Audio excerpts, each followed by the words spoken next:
Welcome to the second ever episode of Super League 360. My name is Lee Addison. And my name is John Davidson.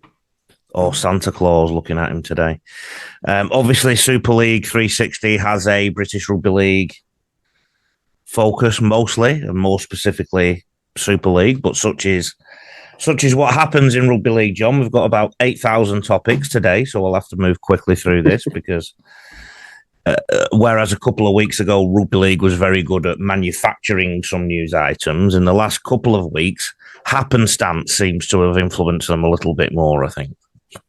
Yeah, I agree. There's a lot going on at the moment.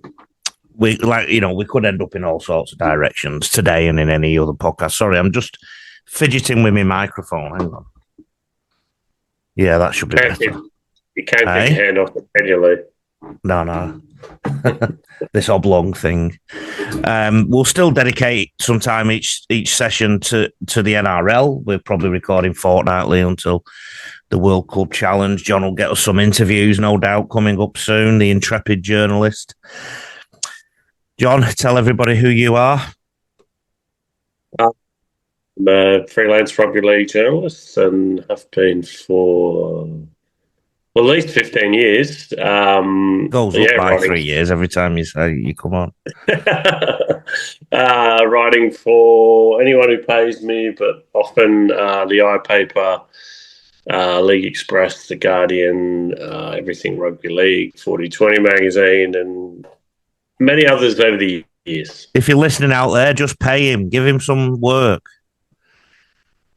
Your best ever quote was get me in the eye on the Ashes Rugby League podcast, where this is still being syndicated on the Rugby League Coach podcast. But if you are listening to this podcast on Ashes Rugby League or on Rugby League Coach podcast, can I please encourage you to type in Super League 360 on Spotify, Apple, or wherever you get your pods, subscribe or follow Super League 360, because it means less work for me when we just put this podcast out on the Super League 360 thingy me bob.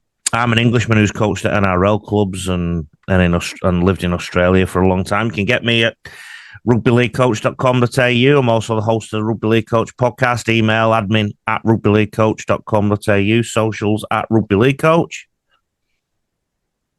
And I'm an Australian who's lived in the UK for the last 13 years. And you can get me on X at Johnny D. Davidson, on Facebook at John Davidson Journalist, and on Patreon at rugbyleaguehub.com long reads.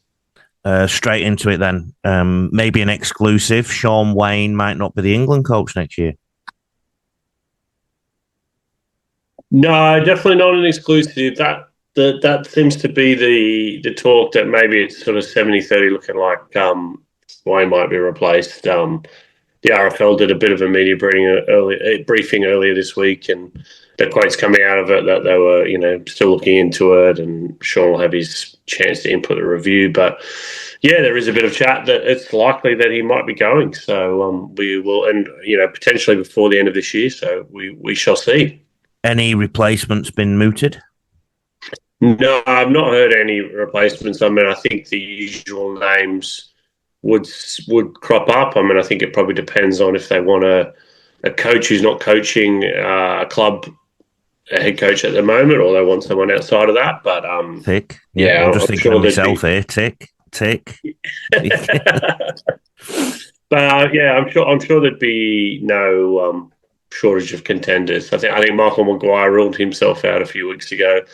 When he was down in London visiting the London Broncos and doing other things. But no names have cropped up as of yet. Are you sure it's not an exclusive, John? I've not seen it anywhere.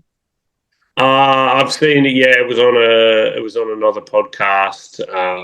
But yeah, as I said, it's not something that I've heard that's been confirmed or 100% locked in. There's just a bit of chatter. Okay. And is the chatter normally reliable in your journalistic world? Yeah, it's come from a pretty reliable source, but like anything, I wouldn't, unless I had it stood up from numerous sources, I wouldn't be betting my life on it at this point. Because I would have, if I was sure, I would have written it, and I haven't written it. So there you go. I think the most obvious place to start after that story is since we last recorded, Salford Red Devils don't exist. And Featherstone Rovers are on the brink of not existing unless something's changed overnight while I've been asleep. And North Wales Crusaders are rumoured to have not paid their players for a while. So there's 3 professional clubs. As somebody said on X, that's 10% of the professional clubs in England. I think so. I mean, first of all, an acknowledgement that we are in a tough time for the sport, I suppose. But this Salford thing, mate, you've written a big piece today, actually, as we record, which is Friday the 12th of December in Australia and still the 11th in England. You've wrote a huge piece with somebody who used to be a director. Yes, I've done a big piece with Paul King, who was running the club after Marwan Kukoc walked away in 2018. Ran the club for about 7 years as managing director and then CEO. He's a lifelong Salford fan. And then he handed over the reins to the 2 New Zealand owners from Jacobson's, which is Sire Khalili and Curtis Brown, in February. And then Chris Irwin was made CEO, and then Paul King came back in June. So he's got a pretty good insight, I would say, on what's happened at Salford, the history. And he put personal guarantees on his house to get loans to cover some of the debts, to cover the payrolls, and he's headed for bankruptcy now. So it's a pretty sad tale of what's happened to Paul, but it's a sad tale for the whole city of Salford, for a 152-year-old club, for fans, Salford fans like yourself, Lee, and there's lots of players and staff who still owe money, who are probably unlikely to get it. So it's been a bit of a black eye for the sport. It's an important story, and I think a lot of things that have gone on at Salford haven't been reported or come to light, and I think they need to. There's a few things that come to mind when this happens. So, firstly, in terms of the up-to-date story, in essence, this is the start of a new Salford journey as opposed to the end of an old one, because in theory, a Phoenix club can emerge. Can't it? In terms of my worry is none of these seem to have the finances that a Marwan Kukoc did have. So we could be going with much of the same, with balancing the books every week, with not too much speculation to accumulate, and going on that term, speculate to accumulate. I think looking at Salford's history over the last 30 years. That's where they've gone wrong over the last decade. And King referred to this in your article. He was always trying to balance between keeping his coach happy, aiming for trophies, etc., versus keeping the club afloat, basically. And no matter, I don't doubt Mr. King's integrity at all. No problems there right now. I have no reason to doubt his integrity. There's 2 sides, 3 sides, 10 sides to every story, but right now, don't doubt his integrity. But the reality is that it looks to me like Salford have perished because they've done too much speculation to accumulate when they couldn't afford it. I mean, a simple business premise is if you spend more than you are bringing in, you are going to be heading south eventually. So under John Wilkinson's stewardship, maybe the 2 decades before Kukoc, or if you like, this last 15 years or so, the club used to yo-yo between what we now know as the Championship and Super League, and it was frustrating at the time, but you just knew the club was always going to be there. And I think Salford fans would cut their right arm off to have that again, quite frankly. Yes, there were some great times in the sense that they got to the 2019 Grand Final, they got to the 2020 Challenge Cup Final, I think it was. And it was the COVID one anyway, with no fans. I think Captain Hindsight here, they obviously pushed too far. They obviously pushed too far, and people. That's not Mr. King who I'm having a go at here. I have no doubt, based on what information I've read and heard, that he's done what he thought was best. But there are also people who've clearly been involved in the club who don't necessarily have Salford Rugby League best interests at heart, who have tried to push the envelope to get certain things out of their journey in life and in football, and they've pushed against the financial what's the term I'm looking for, where you prudency of the club, if you like. So look, I'm not saying anybody's done this on purpose, but that's clear what's happened to me. In terms of the new ownership, or now the old ownership, trying to get a read on what they are doing to your average viewer and like myself, an outsider, quite frankly, is like trying to work out how gravity was formed, right? So, but I do have a little bit of inside information in the sense that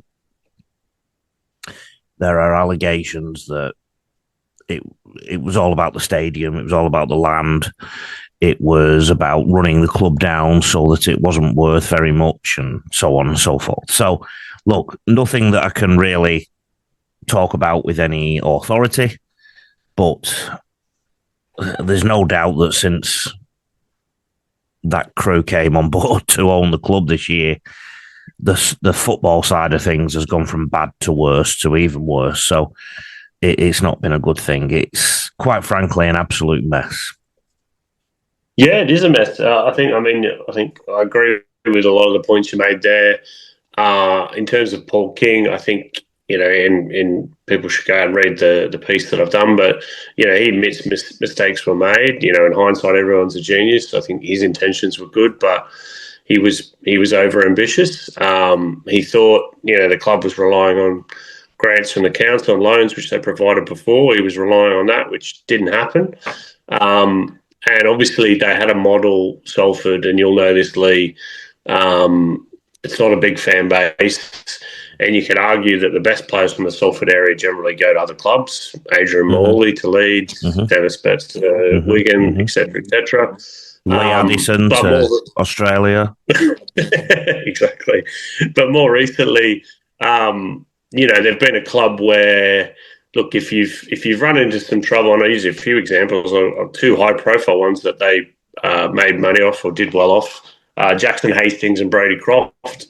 If you're out of favour in the NRL, and they could get you on the cheap, and you come over and you join Salford and you do well and you either get on sold to another club like Brady did to Leeds, or you get a better move, arguably, to Wigan like Jackson did. So there was they were that kind of club, and that they could take players who were, maybe project players, they could develop them or, improve them and then sell them on. And they did that with Tyler Dupree, they did it with Andy Ackers, they've done it with numerous players. And, I think Paul says this in the piece, in hindsight, he should have sold Callum Watkins and Mark Sneed last year. But, he was under pressure from the media, he was under pressure from fans, the coaching staff. And I think, that you mentioned about Salford being a yo-yo club, and people would be happy to see that, and I'm sure they are. But in this world of sport they're in now, everyone wants more, don't they? And most fans aren't content just to, not to compete, just to exist. And probably where Salford are right now is in, and I think there will be a new club, a new Salford, a Phoenix club, but probably where they will be next year is a part-time championship team, much like a Swinton.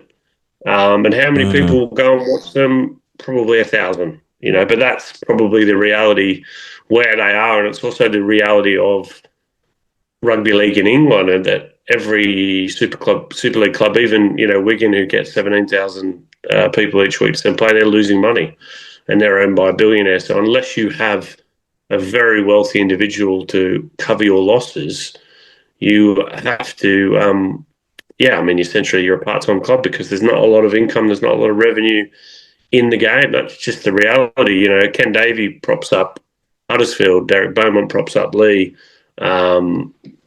there's numerous examples across. So there's a lot of tenets to what's happened at Salford. And, you mentioned Featherstone, slightly different story there, but similar in a way. They massively overspent trying to get into Super League, signing overseas players and, wages they couldn't before. But the common thread, I think, with a lot of this, and I'm not putting all the blame on the RFL, but they don't govern the sport as well as they should. They don't take action. I think fence-sitting organisation is a great term to describe them. And the system's clearly broken because Cornwall went bust earlier this year as well. Cornwall. We've had Cornwall, RLFC. They went bust, I think it was in February or March. I don't think they even started the League One season. We had West Wales. Was that last year, the year before, London Scholars before that, Toronto, and Bradford are coming back in the Super League, but they went into administration 3 times between something like 2010 and 2018. Toronto went bust. Crusaders went bust in 2011. It's not a long list. Yeah, it's not a new thing, and the problem is, I think that people don't learn from these things, and it will probably happen again in not too distant future. Nigel Wood, who seems to be pulling the strings at the Rugby Football League at the moment, the RFL, his first response when asked this by a BBC journalist was, well, look at what's happening across sport there. And he referred to a couple of rugby union clubs. I think there's one soccer club in a little bit of drama too.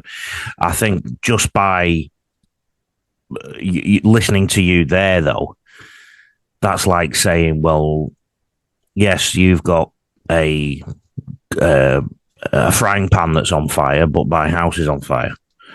But you're on fire as well. He's not wrong. Like, you look at Bury and Worcester and rugby union and football clubs, in England have gone bust. But just because that's happening doesn't mean everything's okay over here. Like you've got to look at how these things develop, and often the characters involved and the decisions that are involved, and also how the sport really acts. And in terms of UK Rugby League, people don't learn. They don't take the lessons. They don't heed the lessons. No, I mean, this is tides of history. Where's Broxton? The same things were happening in the 70s, apparently. Yeah. IMG gradings have changed. Now, IMG is a funny one. So for those who don't know, those who are listening from outside the world of Super League, IMG is a world-renowned international company, marketing and international development, if you like, who got in cahoots with the Rugby Football League for 12 years was the deal? 10 years? Yes, that's right. 12 years. Like that. A decade, anyway. Yeah. And first of all, this is exactly what happened in the 1970s with the Kane report, apparently. And what happened was Mr. Kane came up with a lot of recommendations for the game. The game chucked out 2/3, if not more of them, because we're rugby league, we don't need these things. And the game was on its arse then. So everything that's old is new again. And IMG are the modern version, if you like, of the Kane report. And same things have happened. People have been criticising IMG left, right and centre. Clubs have tried to force to get rid of them and whatnot. But what has happened recently, John, is IMG have changed their grading. So I think if you can explain what the gradings are and then maybe explain what's changed as a result. Yeah, I mean, effectively the gradings, each club in the pyramid system gets a score based on numerous criteria, which includes their on-field performance, their off-field performance, so their stadium, their finances, their sort of social media, digital footprint. There's a lot of criteria there, but effectively grading is just a move to a licensing system. So promotion and relegation has always been in effect, mostly in UK Rugby League. And this was a move back to licensing of a form, not straight licensing because there is still movement between the divisions, but a kind of licensing franchising system.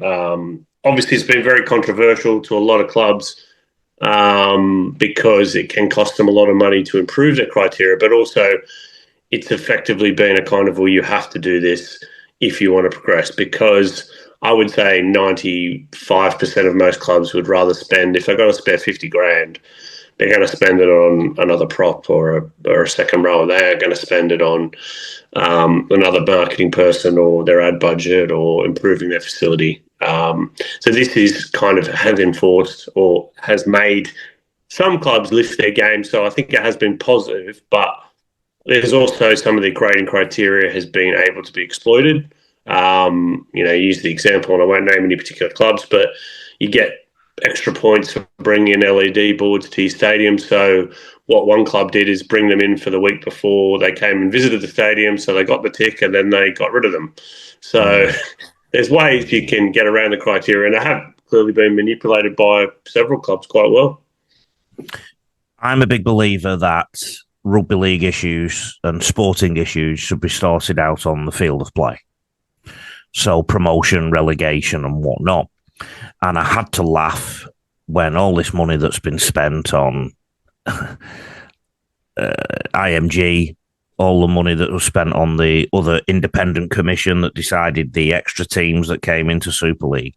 The actual teams that ended up in Super League were the top 2 and 3 from the Championship anyway. They were, but just 1 point there, Lee. Would you like to see the Maitland Pumpkin Pickers play the Brisbane Broncos every week? Would you like to see the different country, different expectations? I think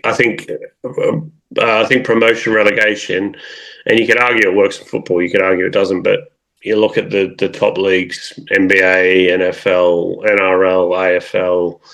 I don't think a big one there, the English Premier League, where there's a pathway all the way from the fourth division to the top division. There is, and that's probably the most uneven and easy to pick, because you have Man City spending 200 million quid on player salaries, and you have the promoted team spending 600 million.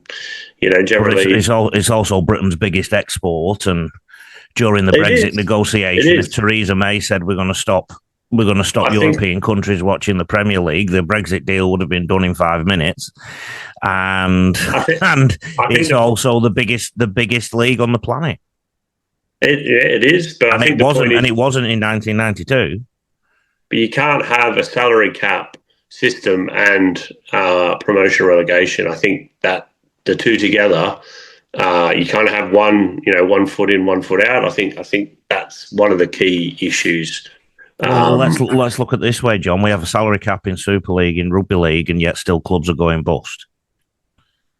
So what's the point of having a salary cap?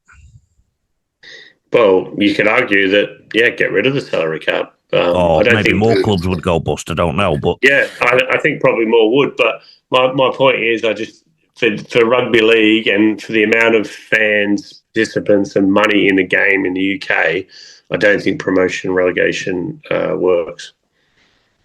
What's interesting, though, regardless of our opinions, we've had the licensing system in the past, scrapped it for promotion relegation, gone back to the licensing. It's the lack of long-term thought is somewhat frustrating. And so, talking of clubs that go bust, London have been relaunched. I think I did a very quick look, and I think this is the 9th reincarnation of London, of rugby league professional rugby league in London. Is that right? I don't know if it's the 9th, but I know they started off as Fulham in 1980, and then I think they were the London Chargers or the London Crusaders for a bit, and then they went to the Broncos, and then they were Harlequins, and they went back to the Broncos. They've had about 15 different stadiums in London. They have a lot of iterations. They've tried a lot. So they've relaunched. So what's going to be different? Well, I mean, we remain to be seen what's going to be different, but the early signs I think have been positive. Obviously, Grant Weissel, a mining magnate from Australia, and Darren Lockyer are effectively the owners now. They seem well resourced. I mean, Darren Lockyer, I don't know if you're going to pick 13 of the best players to ever play rugby league in the history of the sport, he probably makes it. I mean, depends where you're from and what your criteria is. Does that mean you can run a club? It doesn't necessarily mean he can run a club, but he is on the board of the Broncos, and I think he's very well connected and has a better understanding of the sport than some of the other people who've run London in the past. Look, Richard Branson ran London Broncos for a while. When a loss had started to mount up, he took a hike. I think it was because his son liked the sport. There's been lots of money pumped into London by different people, but with the changes that they're making, bringing in Jason Demetriou, the signings that they've made, they're actually out there marketing, engaging. They've been very good with the media. I've done a couple of interviews, planning a few more. They're much more engaging with the media than the vast majority of than Super League clubs.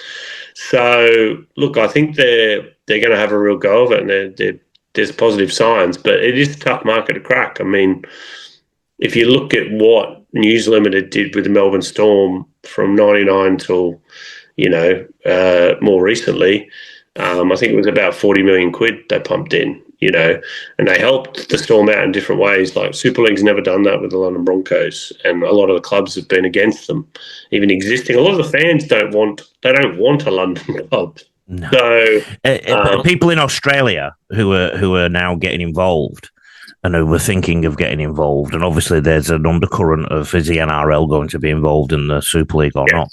Yeah. They're saying things in Australia now that we said in England 30 years ago. We need a presence in London. It's the obvious market, etc., etc., etc.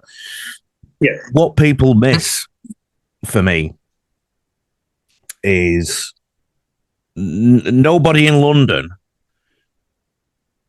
follows a soccer team called London. I know there are London Wasps, or there were London Wasps. There was London Lions in the basketball. Yeah, but I mean, London Lions. I mean, they don't get 40,000, do they? So I would like to see London attached to a borough or a suburb. That's what I would prefer to see. I think it's got more chance of succeeding. Now, I also think in the 1980s when this happened, when they attached to Fulham Football Club, that if that was allowed to stick out, maybe it's a different club, maybe we need the fella at Chelsea to take on a Chelsea rugby league team or something, somebody with deep pockets, literally. That would be the future of rugby league in London for me. Now, I'm going to keep going through the topics, John, because you know what you and I are like. We could debate something forever. What's this National Conference League, Rugby Football League thingy? I've heard about this quite a bit. People have been quite irate, texting me about it and stuff. But I can't say I've really studied this.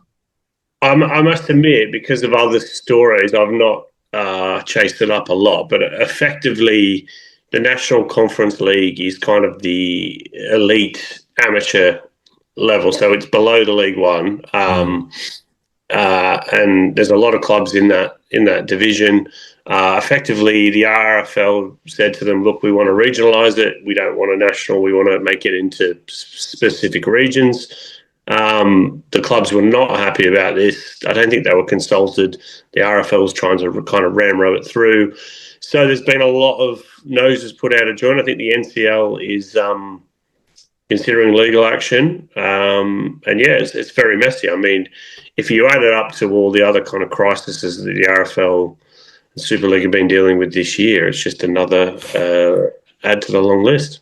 Now, some people will say, John, because we get accused of this is negative. You're not allowed to say anything that's not warm and fuzzy.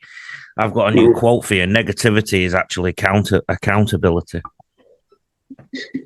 That's what it is. Well, I'm just merely pointing out what's been happening. I've not, Stop being so negative, John, and you be careful agreeing with me, because somebody will tweet about it and associate with me as if you're in bed with me. Tony Sutton. I needed to point out to that tweeter that you do talk a lot of shit and stupid things. But anyway, that's pretty self-evident. As opposed to you. Tony Sutton, the man who did a Google check to check that Salford's owners were good, and we all know how that ended up. Could be going to Hull FC. He is going to Hull FC. I had my exclusive confirmed by the club the other day. Effectively, he was punted from the RFL, and the Salford debacle, I think, was a big reason for that. He had an even lower media profile than Ralph River and Nigel Wood, who were not, in the Peter Vlandie scale of media visibility. So he was basically Mr. Invisible. And he did work at Hull FC before as the finance director, an accountancy background. So he's gone back to Hull FC. I mean, you could just say it's another example of English Rugby League recycling the same faces as it always does. Yeah. Let's talk a little bit of rugby league now, as opposed to its off-field shenanigans. Politics. A Frenchman whose name escapes me, and I'm only making the fact known that he was French because I thought it was a really good comment. I really agree with him. He said, basically, the Rooks are too slow in Super League and there's too much wrestling. Sylvain Houles. Yeah, he's a good fella. He's a good, yeah. Good coach, yeah. Yeah. Sylvain. What did he say and what was he on about? Well, yeah, Steve Mascott's story, he was out in France and he interviewed Joel Tompkins at Catalans, interviewed Sylvain at Toulouse and numerous other people. And effectively, it was just, I think the Ashes was a real wake-up call for a lot of people, not only in the English game of Australia, because I think in Australia, a lot of people see Super League as this fast attacking, defenses aren't great, but lots of attack and all this sort of thing. And then when it came to England against Australia, they're actually like, they're quite slow. They're not very dynamic. And the NRL has changed a lot, particularly with the 6 again rule. But in the last couple of years, you could say the last 5 or 6, and the wrestle, it's a lot more game built around speed, around actually throwing the footy around, and it's less grinding and kind of that Melbourne style wrestle that we had 10 years ago, 15 years ago, 18 years ago. But Super League is still sort of cut in that wrestle area. And that was basically what those two coaches were advocating. I know I'd spoken to Matty Pete earlier in the year. He advocates the same thing. I spoke to Ryan Carr, who's the new coach at Castleford. He's just joined from the St. George Illawarra Dragons, where he's an assistant coach. He basically said the same thing to me. A lot of, line speed is a big thing, but a lot of clubs are just basically, the 10 metres is more like 9 or 8.5. So I think effectively there seems to be some acknowledgement across the competition that we need to speed the game up in Super League. We need to police the ruck better. And if players are lying all over the ball, then penalise them. And they'll quickly, and that will improve the product. And, will also help England compete better on the international stage. I remember thinking how slow the ruck speed was in the Super League Grand Final, having watched the NRL Grand Final the week before. So it was it was an apple and an apple comparison. Yeah. That said, I've got an analysis of some of Hull KR's work at the end of this podcast. And the video's already out on YouTube, on the Rugby League Coach YouTube channel. I would say that looking at the Super League Grand Final, Hull KR were a bit more obsessed with hitting. So I talk a lot about the contact line. So when the attacker meets a defender, the literal point when they make connection, that's the contact line. And Hull KR tended to tackle, put shoulders in and stop the Wigan runners, whereas Wigan tended to go in to catch. They were open-chested, arms wide. And I once described this better than I'm about to describe it now, but I would describe it as like, if you imagine 3 bouncers coming home, taking somebody home from a nightclub who's drunk, and then very carefully lying them down in bed so that they went to sleep without vomiting. That's how I would describe a lot of the wrestling that goes on in rugby league. And there's a clear clip in the Super League Grand Final where very early on, Wigan players came in very aggressively, came in very chesty, but actually took Gerard Wawera-Hargreaves another 6 metres towards their own try line. But Matty Pete and his coaches would have been happy because, in theory, the ruck would be controlled. Whereas I don't see how you can have control if you bring in a defence a further 6 metres back than they needed to go. That doesn't sound like control to me. I would rather stop the contact line, try and drive someone back. Say that again. Yeah, I think it's that difference of. I was going to say, I think it's probably that difference of whether you want a slow ruck as the defending team or where you want to place them, and where your line is set. I guess there's different strategies and intricacies in that point. I mean, either way, I don't want to encourage players to come towards my try line. I don't want to encourage the opposition towards my try line. That's the whole essence of the game. It's a territory game. So, has there been a draw come out in Super League since we last recorded? There has been, fixtures have been released, and Magic Weekend's selling quite well. I think they've already sold 10,000 tickets, and the tickets only went on sale today, so that's a good sign. The 11th of December. Yes. Yeah. Signings? Any big signings in the last 2 weeks? Apart from Tony Sutton. There has been a couple. Nene McDonald has gone to St Helens. Obviously, I think there was a bit of interest in London, particularly with Jason Dimitri being the PNG coach, but he has gone to St Helens. Ethan Masters is another ex-Salford player who's gone to Bradford. It looks like Carl Lawton from North Queensland has got his release from there, and he'll be going to Hull KR. So, a bit of utility value there, can cover hooker and lock and second row. Any reserve graders from State Cups coming to Super League Club? There's been, I'm just trying to think, I can't remember the name, but there is someone going to York, and there was announced today, I think his name's Henry O'Kane. I've never heard of him, but he's a hooker going to Toulouse, I think, from the Rabbitohs. I'd imagine the Rabbitohs New South Wales Cup team. And to be fair to York, Toulouse and Bradford, they've not got much option apart from to go to the lower leagues in Australia, because most players are signed up in places. So yeah, I mean, what they should maybe do is sign Kevin Sinfield. He's still fit. I think it'd be wrong of us not to mention Kevin Sinfield's efforts in the last week, again, running marathons. Yeah.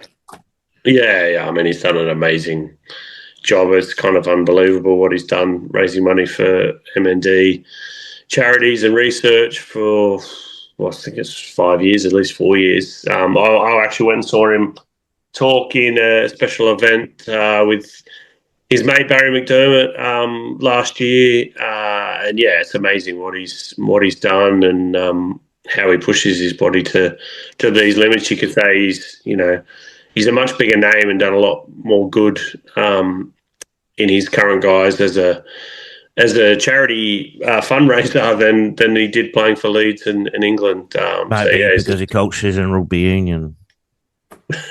Well, he is the I think he's the skills or kicking coach now for the England national rugby and doing a good job. I think they've won something like 11 or 12 in a row. Yeah, very connected, don't you, when you work in rugby union in certain places. Let's go to Australia, the classless society. Not that there's no class, just that the class distinctions don't exist, apparently. That's what I keep getting told. Talking of things that never change, cricket is banned on this podcast right now.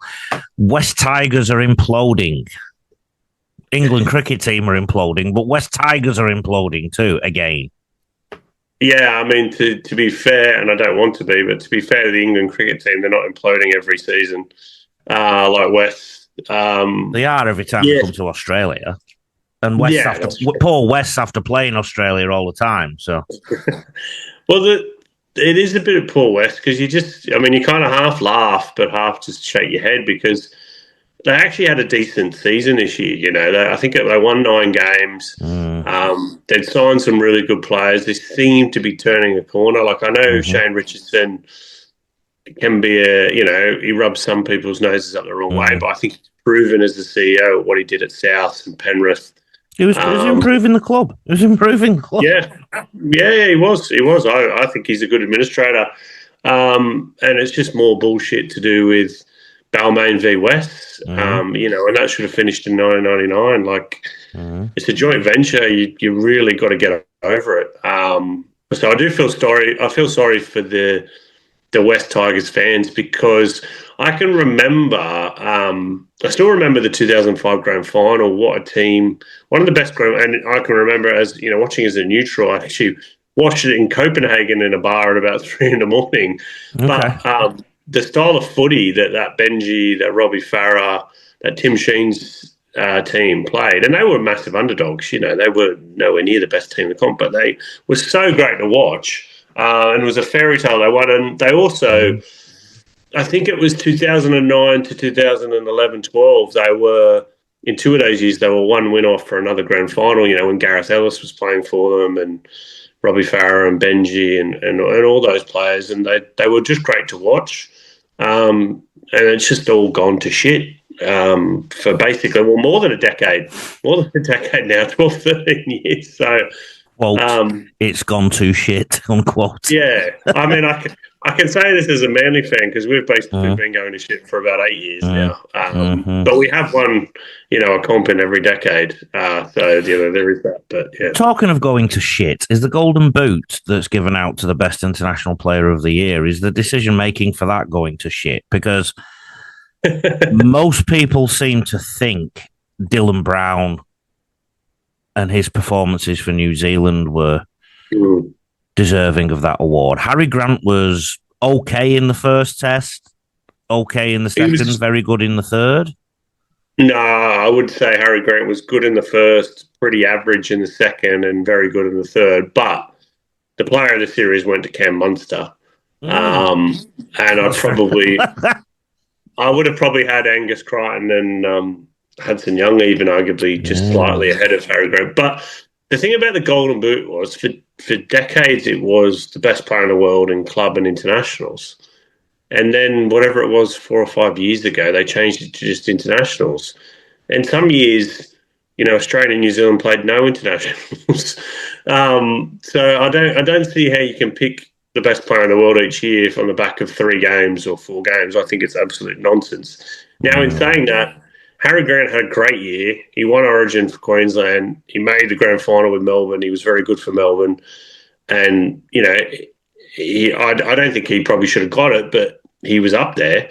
I think probably Reece Walsh or Payne Haas, even Cam Munster, probably. And you mentioned Dylan Brown. I know he was fantastic in New Zealand, but he was absolutely shit for Parramatta. So you look at the list of people who've won the Golden Boot. So you've got Wally Lewis, Gary Schofield, Cameron Smith, Andrew Johns. You know, it was always off the back of the whole year, and I think that's just what we need to go back to, because it's quite stupid otherwise. Johnny's jab and Lee's laugh now. Johnny's jab, you want to have a jab at the journos? Try and say that after 25 pints. Johnny's jab wants to have a jab at the journos. Yeah, I was going to change that. Mid. No, that's okay. But I'll stick with that. I just do two jabs. No, well, I can save the other one for next week, because I'm sure it'll pop up. But no, I'm too excited now. It's just some interviews that you read or you listen to with, whether they be players or whatever, and you just wonder where the thinking from the journalist is. Like, the questions are just soft. They don't ask what people really want to know. They just kind of skirt over things. And look, I'm not saying you have to, you know, be like a sledgehammer. Sometimes you have to be subtle, and sometimes you have to deal with things delicately, but you can't just miss, you know, the truth or what people actually want to know. Like, I think if you do that, you treat your readers or your listeners or whoever with contempt, because, you know, they're not stupid. So I think, you know, and I'm not talking anything specifically, whether it be a written article, a podcast, a documentary, whatever, like, you have to sort of approach it with a bit of integrity and a bit of realism and a bit of perspective. And I think a lot of things these days, you just read them or watch them, and what was the person who made that thinking, and have they got any idea how that looks or sounds? I always say, John, one of the reasons I have had a good coaching career in Australia is because I was born and raised in England, and a lot of the coaching and management ecosystem in England and in Europe influenced a lot of the way I coach. And I came to Australia in my late 20s and brought that Englishness with me. And so if you like, if Lee Addison was coaching today, it'd be a big chunk Australian, a big chunk English, European kind of thing. I think you're bringing an Australian childhood and young adulthood to your journalism approach, because it's quite cutthroat in Australia, obviously, because there's more to go for in terms of news and reality. That said, even Australian journalists over here, because their legacy media organisations are turning staff away left, right and centre and getting rid of staff and reducing their numbers, journalists over here seem to have become a lot more matey, because they do need the players that they're talking to, don't they? So I remember talking to one journalist who used to be on crime, and he said he quite often preferred doing crime because you could really rip into somebody who's just gone away for murder for 30 years because you don't need them again. Whereas if I don't know, a Melbourne Storm player is caught snorting cocaine, no offense to Melbourne, but you can't really go to town on that player because you're probably going to need them again in 6 weeks when they play Origin. Yeah, I'd add to what I was saying before. This isn't Australia v England or anything. You see it in media all over the world. And I think that's partly because of the way the media has changed and explosion of the internet and, people, it's just more of a self-respect, integrity thing. Like you are right. You do have to be careful at times because you do have to deal with people, but also you have to, do your job properly, and you have to, write the truth, because I think reputation matters. And sometimes you fall out with people, that you write about, or because you have to criticize them. But that's the job, that's the profession. But nowadays, it just seems to be a lot of just soft. We'll just we'll quote that. We won't ask any questions. We'll just present it, as the pure spin that it is, and it's just it's very poor in my eyes. Maybe I'm just too old and traditional. But also English, I'm going to bring it back to the English Australian thing. English Rugby League, even 25 years ago when I was a media manager, the journalists were very matey then with people because it's a small community, and they were under pressure from their sports desks, and if they didn't get decent content, they were going to lose their jobs, basically. And I think I call it a learned laziness. You just learn to survive in the environment that you're in. You don't necessarily push the envelope. When you do push an envelope, you end up with some people falling out with you, inevitably. Particularly if you start to write or think along some fault lines, and you're going to have some people fall out with you. And some people just aren't willing to risk that, are they? I can't remember the exact quote who said it, but I remember it from university or just after that. It's something like, if you write something that someone somewhere doesn't like, then otherwise it's just advertising. So negativity is really accountability, John. There's nothing about negativity. I know. It's like with the Salford expose that I've been working on. It's not about negativity. It's just trying to get to the truth and the bottom of what's happening. It's not accountability. It's accountability, and it's not about hit pieces or trying to slander anyone. It's just actually to report what's happened, because people deserve to know. Now, Lee's laugh, they've actually got two, so you're allowed a second one this week. Is the first one Bazball? Is that your first laugh? It's linked to Bazball. So go on. What have you got your second jab, or are you going to save it? I'm too excited. No. I'll save it. It's a good one. All right. Yeah. Lee's laugh, I've got two this week, and because the cricket is on, right? You're also shit at cricket. You know what gets me about you Aussies? You're an arrogant set of bastards. Because Yeah, you've got short memories too, right? What was the score in the last Ashes series after 2 tests? I remember. Yeah, yeah, but Right. it And won't happen this time. right, why not? Well, a number of reasons. Mostly, we're playing in Australia. Secondly, the captain's coming back. Thirdly, The your captain who's a team worse is captain than the standing captain, you mean? That one. the thing, and we really need to stop this because we can't segue to cricket. But an English person talking about Australian arrogance when the England team were coming in saying this is the worst Australian team in 15 years, and we're going It to do is the this and worst that. Australian cricket team in 15 years. Well, what does that say about your team and your It captain says and your plenty, but coach? we've not got time to Yeah. discuss it. Now, because the cricket is on, it brings me to David Boone and his achievements on the plane. 52 cans of beer apparently flying from Looney. Australia to England. Now, I'm sorry to burst another Australian bubble, but I actually know for a fact that that record was broken not long after it, except it was never recognised in the Guinness Book of Records. It was broken by a former Wigan player called Neil Cowie, who had 58 cans coming back from the Brisbane Broncos versus Wigan World Club Challenge match in 1994. Martin Hall, the old hooker for Wigan, also had a crack at it and apparently pissed his pants after 40 odd beers. So they had a real good crack at that. So yeah, so that brings me to that's my first laugh, and it's brought out a laugh in you. So that's where the second one is this cross code bollocks. So the cross code game. So that was my exclusive on the back page the other week. Let's be careful here.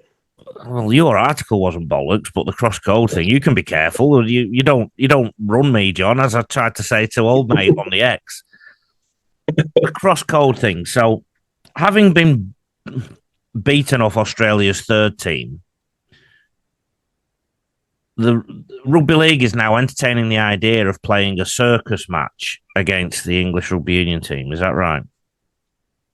Well, effectively, there's a Australian company that's been trying to. It's held a few hybrid games with what would you call it? I guess second grade teams in Australia and schoolboy teams, and they've put in an offer to the RFL. Saying, I think it was £1.5 million. Would you be interested in playing a hybrid game against the England Rugby Union team? Yeah, that's the. But I think what you're probably forgetting, Lee, is we are in this world, and I'm not saying necessarily I agree with it, but we are in this world where Jake Paul can fight a former heavyweight champion of the world in boxing. It's kind of like. Me getting 12 blokes from down the road to go and play against the Brisbane Broncos. We were in this mad circus world of influencers and content creators of football getting putting on panels on Sky along with Premier League legends. Like the horse was bolted a long time ago, and I think this is related to that. It's still bollocks. Media Watch. Media Watch. I'm giving you the award this week. The article about Chris Irwin and the counterclaims from Curtis and whoever who ran Salford into the ground. And then, of course, the thing that you've dropped today. So you get the award this week, John. Talk to us about, we've mentioned the article with Mr. King. Talk about the article with Mr. Irwin about a week ago. Yeah, I mean, I guess it's all connected. Effectively, it was an interesting one when I posted it last Friday. People can go and read it. It's free online. Read John's stuff. Pay him. Well, no, this one doesn't cost anything. So, okay. Chris Irwin was made CEO when the new owners came in February. He then. Salford. Of Salford, sorry, yes. He then resigned, or it was announced he resigned in May. And I remember hearing at that time it was related to that he didn't actually resign, he was sacked. And then it was related to off-field behaviour with allegations around alcohol use at Super League games. Now, I'd heard that from a few people, but obviously they're quite big allegations that I couldn't stand up, and you've got to be careful as a journalist. You can't just... Someone tells you something, you can't just write it, although some people think that's what we do. And then more recently, I was leaked some documents which confirmed the action that the club took at that period, and which I ran, which a few fans accused me, because obviously Chris Irwin is involved in one of the bids, set up a new Salford club. He suggested that this was just done to damage his bid, but there was nothing, to be honest, of the kind. Whoever takes over Salford, I ain't influencing that, and it's not got anything to do with me. I'm just literally reporting a very interesting story, and I think an important story, because it is related to the whole mess of what's happened at Salford in the last year, and the people involved. So yeah, I mean, it's the kind of thing, Lee, that if it happened in the NRL, and you could, I've not read all these stories, but what's happened with Shane Richardson about investigation. Yeah. If it happened in the NRL, it'd be, back page in the telly, NRL 360, whatever. But in Super League, because there's so few media outlets, it just kind of gets ignored, or they should come back as the Salford Tigers, because there's so many similarities. And what made me think of there was the leak that came out this week that the West Tigers chairman of the Holden Barnes group, or whatever it is, followed 200 girls in bikinis on Instagram. Yes. Like as if that's a crime. Yeah. I'll give you a little exclusive here, Lee. So it's my understanding that last year, I believe it was last year, two former heavyweights from West Tigers who were kicked out, in terms of the former CEO, Justin Pascoe, and the former chairman, I can't pronounce his last name, but Lee Addison, I can't say it. Hagiantopoulos, Lee. Yeah, the lawyer with the, they were actually, I think they were interested in investing in Salford briefly. So there you go. Yep. Do with that what you will. Yeah. If you want to sponsor this podcast, the Rugby League Coach podcast is sponsored by Global League Network for all the water I drink. So we have water and drinking vessel sponsorship opportunities, but also podcast.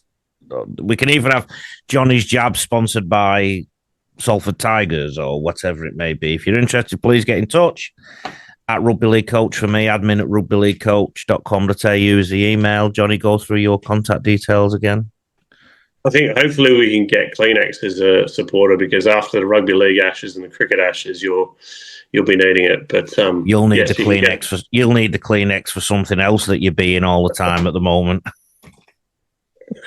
You can get me on X at Johnny T Davidson, and you can get me on Facebook at John Davidson Journalist, and also on Patreon at rugbyleaguehub.com. All right, thank you. So, as we did in the last podcast, I'm going to tag on my analysis of whatever I decide to analyse at the end of this podcast. Now, it will be an audio thing, but also a video thing on YouTube.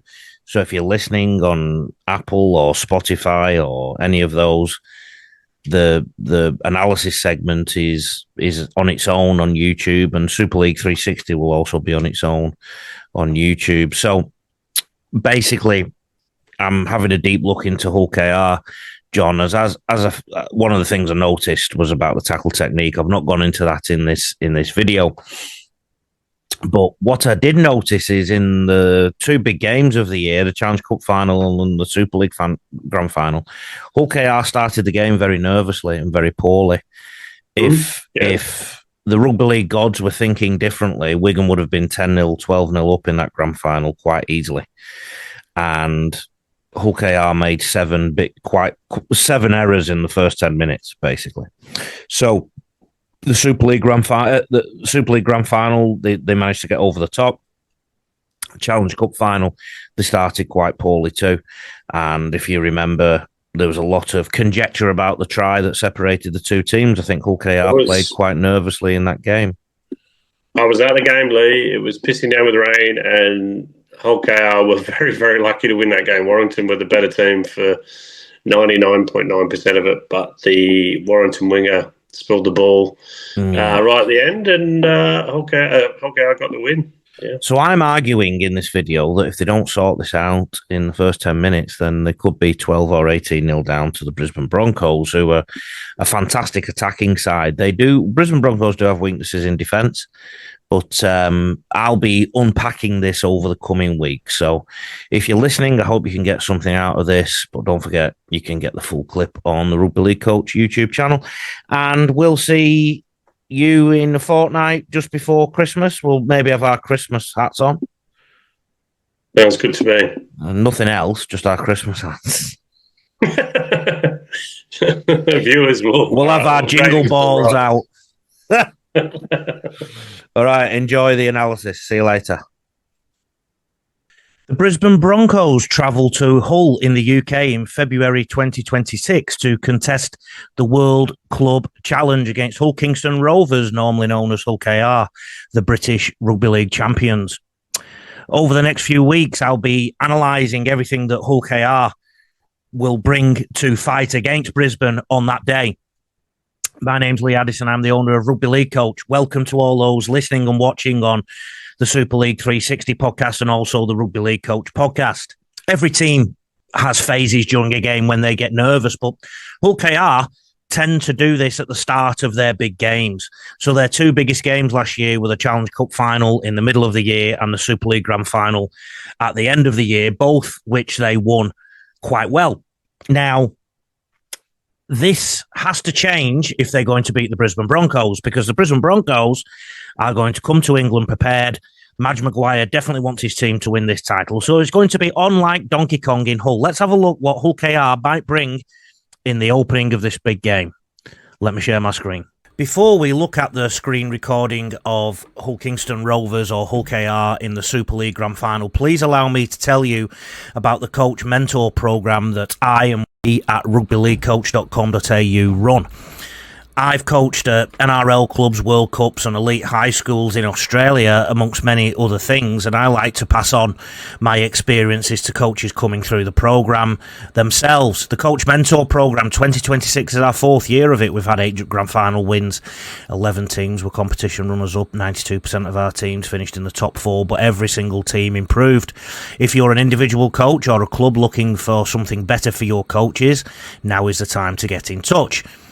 Please go to rugbyleaguecoach.com.au. If you're just interested in accessing some online programs, please go to rugbyleaguecoach.com.au/shop to see the different options there for monthly, yearly and lifetime plans with no lock-in contracts.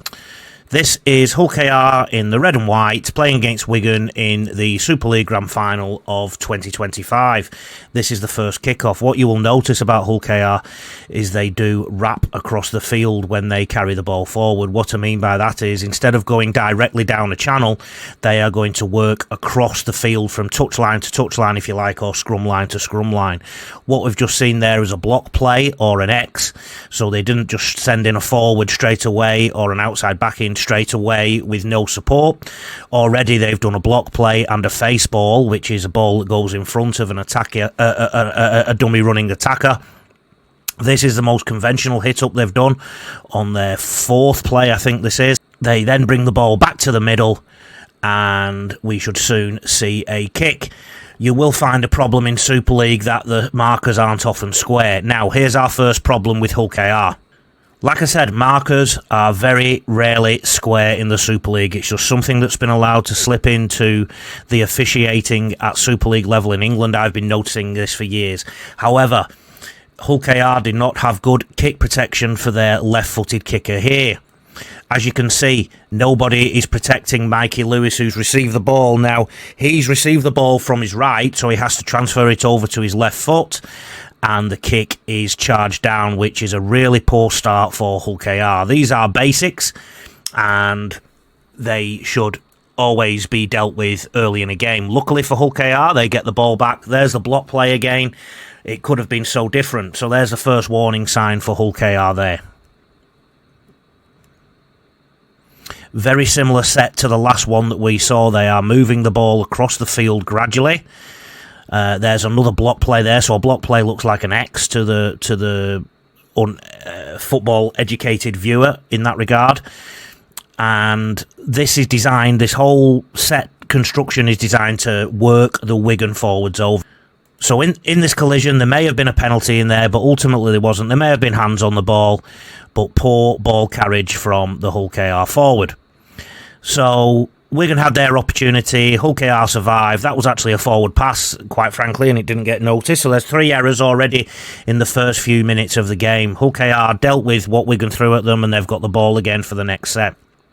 Again, working over the middle of the field, they've identified that Wigan might be poor laterally in the middle of the field. I don't know if this will necessarily work against Brisbane Broncos, who have quite a mobile pack, with the exception of maybe Payne Haas defensively. That was an okay set from Hull KR. Then the next set, they were asked to come out from their own end, physically manhandled on the kick return. You need to expect that in big games. Defences are going to be tough. A block play again, so you can't tell me that the Wigan defence isn't starting to read this now, so they probably need some more variety on that first play. They can't do the block play all the time, but here's some variety now. They go back down the short side. On the next play, as the TV replay was being shown at the bottom of the screen, Hull KR lost the ball again. So we're still within the first 10 minutes of this game. Hull KR have made what I see as 4 errors. One of them didn't get noticed, which was a forward pass. So now we go to some Wigan possession. So they've been building pressure in this game. Now, the Hull KR defence deals with this relatively well. I want you to look at the right centre's defence, who does quite well in difficult circumstances in this next few sets. Hull KR put a lot of emphasis on being aggressive in defence, so they get up very quickly. It's not a straight line, so there are opportunities for attacks. Wigan take the ball to the middle. Their collisions are quite good. They do kill the contact line, so they can stop the runners quite abruptly. But I think you'll agree with me that that defensive line is fast. Not necessarily a straight line, but that can be worked with. What I do have concerns about is the defensive spreads on the edges if Wigan wanted to have an opportunity to pop into there. And of course, we're thinking in terms of what Brisbane Broncos might do too and what they might bring.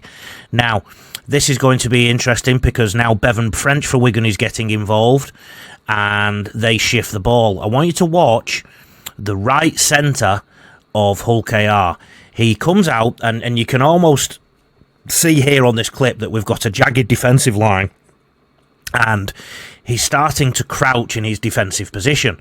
What he does really well though here is backpedals, and you'll quite often hear commentators criticise defences for being passive, but the Hull KR right centre here readjusts. It was amazing athleticism and he manages to save the day but it was absolutely amazing from that Hull KR centre there. I'm going to take you through that again because the camera doesn't zoom in on the right centre for Hull KR on the top of the screen as you look, second defender down. I want you to watch how he defends here. So he moves up, and then he sits and he holds and then he retreats. And then as he's retreating, he then readjusts and comes forward again. That's amazing athleticism and well readjusted. So Wigan are on the charge here now. This is another warning shot for Hull KR because their line speed is so big, it does put Wigan under some pressure. And if they do this to Brisbane will have good instincts because of the way they've played football in this last year. Now, Wigan turn to the kick. And from that kick, it's Wigan who bat the ball down, not Hull KR. So again, another warning sign. Wigan get possession, and you'd think there'd be a try here, wouldn't you? So this is the 5th error in terms of Hull KR, but luckily for them, Farrell of Wigan drops his lollies and there's no try. The kick, the attacking kick, not fielded well, and then Jared Waerea-Hargreaves, who I know will not be playing against Brisbane, just did a shoulder charge there as he comes in to target the ball. So the referee gives a penalty. So Hull KR have just given away a penalty. So that's another error to add to the list. Another piggyback, if you like. So Hull KR, the league leaders, were favourites for this game. Oh, sorry, I think Wigan were actually, but I think Hull KR really fancied their chances. We've got a kick through here. And Hull KR retrieve it and return the ball. Physically manhandled. And the ball gets lost. Another error from Hull KR. This is all in the first 10 minutes of the game. And if they start like this against Brisbane Broncos, who are going to come from Australia prepared, then it's going to be a tough afternoon. They could find themselves 12 or 18 points down very early because of the attacking prowess in the Broncos outfit. So Wigan have yet another set. They've dominated field position in this game. Admittedly, I've not shown you all the game. I've just taken the key moments. I just need you to trust me that this is how the game panned out. The Wigan attack isn't fantastic and isn't necessarily exploiting all the opportunities it has. However, Bevan French is putting on some footwork and Hull KR are trying to react to that. Because they're aggressive, they are sometimes leaving their defensive line duties and flying out and hoping to settle the score with physicality. The kick goes through. Bevan French, you think, will surely score this, and he actually didn't put the ball down. We now go to the Challenge Cup final. So this is the knockout competition in England, and this is the start of the Challenge Cup final, where many viewers and observers felt that Hull KR were lucky to win with a controversial try at the end. Remember, I talked to you about Hull KR wrapping their sets across the field when they start, and something else I want to look at too. Have you noticed how often some of the runners from Hull KR that are returning the football get manhandled? So Broncos have a great chance to do this if they kick well, which I'm sure they will. So remember last time Hull KR started with a block play. They've just done that again, and they worked across the field against Wigan. Well, now they're playing against Warrington. Block play, face ball, it's exactly the same. So Brisbane can prepare for this, I think, and they can defend it accordingly. The benefits of moving a defence across like this is that you're moving defenders up, across and back, and if you were to attack back at them, in theory, some of them might not defend the football very well. But there's opportunities galore if you know what's coming each week, and in the big games, Hull KR have come up with the same strategy of exit at the start of both games. And then the Mikey Lewis left foot kick. We're now going to see Hull KR returning the football, and again, great kick chase that puts pressure on the fullback, and Hull KR are now carrying the ball back out. This was a game they only won 8-6 from memory, and they are getting physically manhandled at the start of it, and I think this is something that Brisbane Broncos might pursue a little bit later in the game. Jared Waerea-Hargreaves with a head high shot. Now again, I know he won't be playing, but again, why was this not dealt with? Why was this still in his game at this point of the season? Bit later, Hull KR trying to shift the ball are lucky to get away with that one, which looked like a knock-on. So there's definitely problems the way Hull KR start these big games. Kick chase led to a penalty for a head high shot. Again, their physical defensive style doesn't leave much room for error, and it can cause penalties. There's this markers not being square again. A kick through from the Warrington half, and Hull KR have to return the kick. These are all very early in the game, and once again a player manhandled, and the ball comes loose. So I think you'll notice there that Hull KR looked a little bit rusty, quite frankly, at the start of both of those games. And there are many things that influence a game of rugby league, and quite often the first 10 minutes can be a huge, huge barometer. And of course, Jared Waerea-Hargreaves, who played so well in the Super League Grand Final, won't be there this time. So things that Willie Peters, coach of Hull KR, has to address before the World Club Challenge game. Keep in touch every week. There will be video analysis each week to help you through the Christmas break. Take care.